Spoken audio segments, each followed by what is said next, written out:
والسماء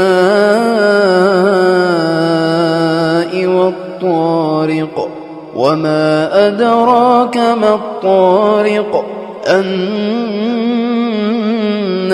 الثاقب إن كل نفس لما عليها حافظ فلينظر الإنسان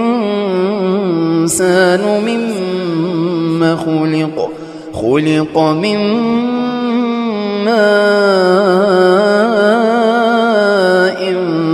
دافق يخرج من بين الصلب والترائب إنه على رجعه لقادر يوم تبلى السرائر.